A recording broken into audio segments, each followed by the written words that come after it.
What's going on YouTube? It's your dude Shads. I'm bringing you another commentary today. We're going to be talking about a few things that have been going on in the last couple weeks while I haven't been uploading. I'll talk about that at the end of the video if I do have time. But the main things I want to talk about today are Black Ops 3 and Halo 5. We're going to start off with Black Ops 3. We got the beta. It's coming up in a few days.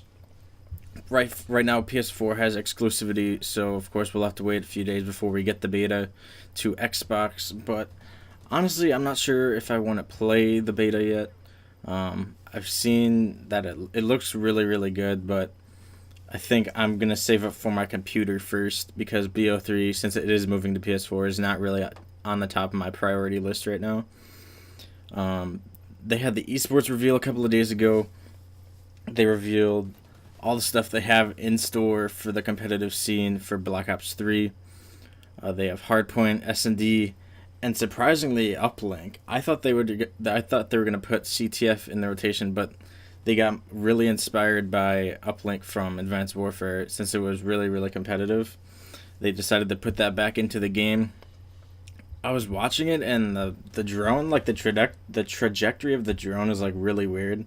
It's not like a curve motion like you see in AW where you have to put it up or where you have to aim really high up for it to go in. It looks really straight, like a straight motion. So you just throw it and it goes straight, and it goes straight for a really long time before it drops off. But the drone, honestly, the drone looks really freaking cool. It's like black and it has like glowing blue lines going through it. It looks really cool. The guns, the M8. The M8 is back, people. I'm really excited about this. And a lot of the pros have said it's basically just a duplicate from BO2, except it has a different name and it looks different. It's called the M8A7 now instead of the M8A1. But overall, it's basically a duplicate. The guns look really balanced overall. Right now, as I've heard from a lot of people, the ARs are a little bit dominant. The subs are a little weak, I think, based on what I've seen. I know that a lot of the pros were using this gun called the Kuda. It looked good, but the ARs were really overpowering it. But overall, the guns are looking really balanced for this stage in the development process.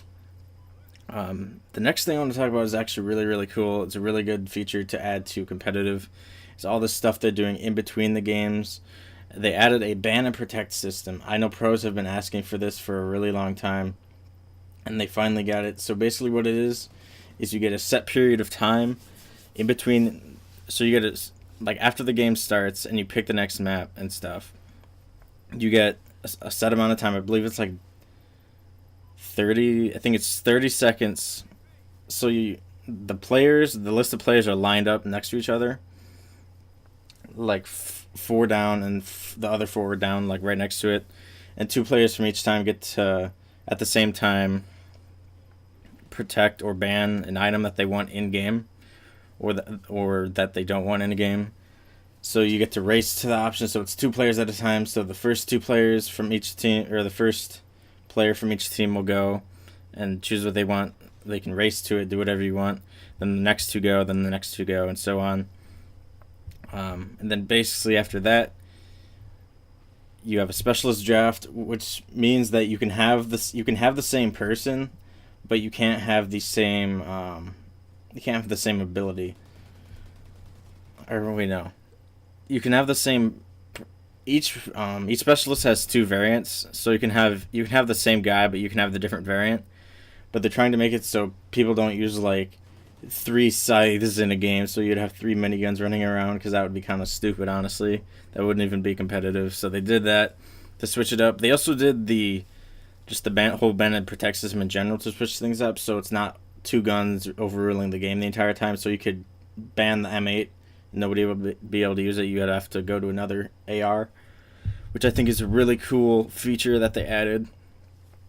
Time to change classes. They have about 90 seconds to change.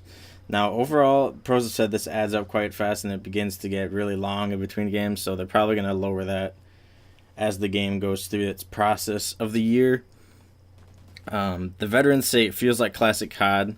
Combat is mostly on the ground, and it feels a lot like Black Ops 2, which is a really good thing for the competitive scene, since Black Ops 2 competitive made esports just skyrocket for Call of Duty.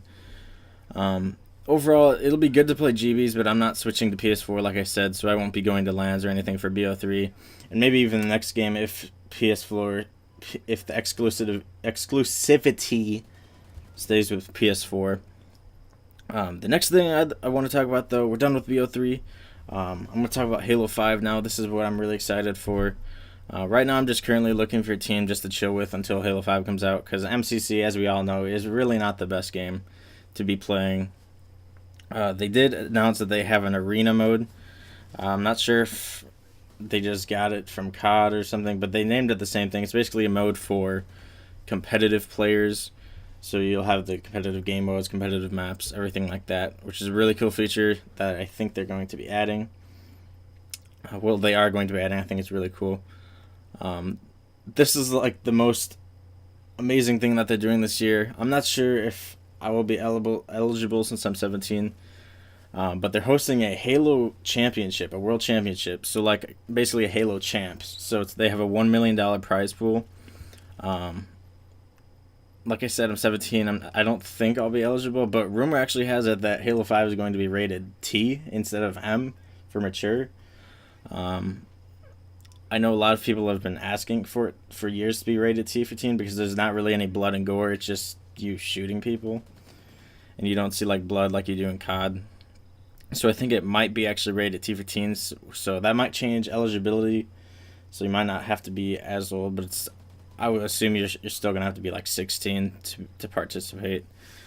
But maybe that's not what they base it on. I don't know. We'll just have to see. The maps look really, really good. We saw some tournament gameplay from Gamescom. We saw Optic Gaming. We saw Epsilon. We saw... There's a couple other European teams that were there, and they faced off in like a little invitational tournament. And the maps honestly look really good. They look really balanced, really well designed. Overall, really high hopes for this game. I'm hoping it doesn't let us down, kind of like MCC was. MCC was a really big hype train, and then its servers just shit the bed. Let's be real, people. So that's it for Halo 5. Now, back to me. Like I said, I haven't uploaded in the last couple weeks. My Elgato, I don't know what's wrong with it. I'll boot it up. It'll like play back what's on my TV for like a couple minutes, and then the thing will just freeze. I don't know what's wrong with it. I put it like in front of a fan because I thought maybe it was overheating. But that's not the case, so not really sure what's going on with it. Hopefully I can get it figured out within the next couple of days. This gameplay right here is off the Xbox DVR. I just had to record 5-minute gameplays at a time and just line them up with each other. That'll be my go-to for now, I guess. Like I said, I won't be posting any AW. That game has just gotten me pissed time and time again, so not going back to the game, but this gameplay was honestly beast. I didn't even think I was going to do this well. This was like my second game on of the day, so I was pretty surprised. But the other thing that I've been doing while I haven't been uploading is I've been looking for a computer. Now, I have 2 computers in mind. One is, I believe, $750, and one is around $815. But I think it might actually be around like $830 because of the shipping. Shipping's really expensive. I don't know why. It's like $26. It's stupid. But they have really good specs. Like the one has Windows 10. It has 8 gigs RAM. It has an i5 processor, and it has a really good graphics card, so I can stream and stuff in 1080. I don't need any 1440 or some amazing freaking graphics like 1440 or like 2160. Dude, that's insane. Why do you even need that high of a graphics card? But it will be good for streaming, like I said, because I really need a strong streaming computer, because this computer is just not going to cut it. I can't do multiple things at once. I can only stream, and I have to use other stuff to open like my chat. So we'll just have to see. I'm getting a job here the next week. I believe I start next week, actually. The other job that I had before ended because it's a seasonal job. So I'll be starting this new one here in about a week or so. I'll be getting myself some money, then I'll be getting myself my computer. Main priorities right now: computers number 1, Halo 5 is number 2.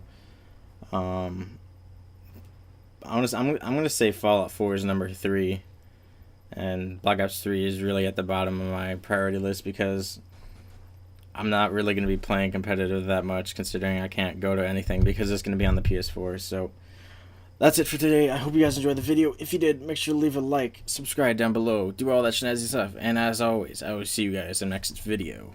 Peace.